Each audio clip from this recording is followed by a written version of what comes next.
கிறிஸ்தவர்கள் ஓணம் கொண்டாடலாமா வேணாமா? ஒருவேறு சில பேர் சொல்கிறது என்னென்னா, இது வந்து ஜஸ்ட் ஒரு கல்ச்சரல் ஃபெஸ்டிவல், இது வந்து ஜஸ்ட் செக்குலர் ஃபெஸ்டிவல், அதனால இது கொண்டாடுறதுல தப்பு கிடையாது அப்படின்னு நீங்கள் சொல்கிறீங்க. ஆனால் உண்மை என்னென்னா, ஒரு மதத்தின் அடிப்படையில் தான் இந்த ஃபெஸ்டிவல் ஆரம்பிச்சது. நிறைய பேர் ஒரு மதத்தை சம்மந்தப்படுத்தி தான் இந்த ஃபெஸ்டிவலை கொண்டாடுறாங்க. அது மட்டும் இல்லை, இந்த ஃபெஸ்டிவலோட பேக்ரவுண்ட் ஸ்டோரி உங்க எல்லாருக்குமே தெரியும். இந்த ஃபெஸ்டிவலில் விக்கிரகங்களை கனம் பண்ணி வழிபடுறது தான் இதுல ஒரு முக்கியமான ஒரு விஷயமா இருக்கு. வேதாகமம் நம்மளுக்கு தெளிவா சொல்லுது. 1 யோவான் 5:21 சொல்லுது, நாம எல்லாரும் விக்கிரகங்களுக்கு விலகி இருக்கணும் அப்படின்னு சொல்லிட்டு.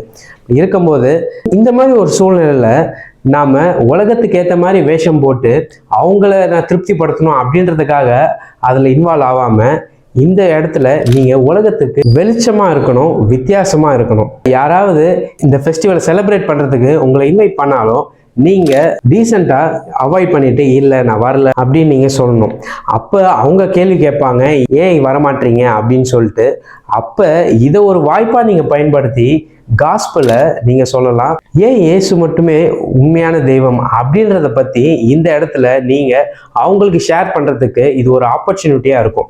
பைபிள் நம்மளுக்கு சொல்லுது, 1 கொரிந்தியர் 10:31 சொல்லுது, எது செய்தாலும் கடவுளுடைய மகிமைக்கென்று நம்ம செய்யுங்கள். இப்படி இருக்கும்போது இந்த ஃபெஸ்டிவல்ல உயிருள்ள தெய்வமாக இயேசு கிறிஸ்துவை மகிமைப்படுத்துற மாதிரி எந்த விஷயமும் இல்லை.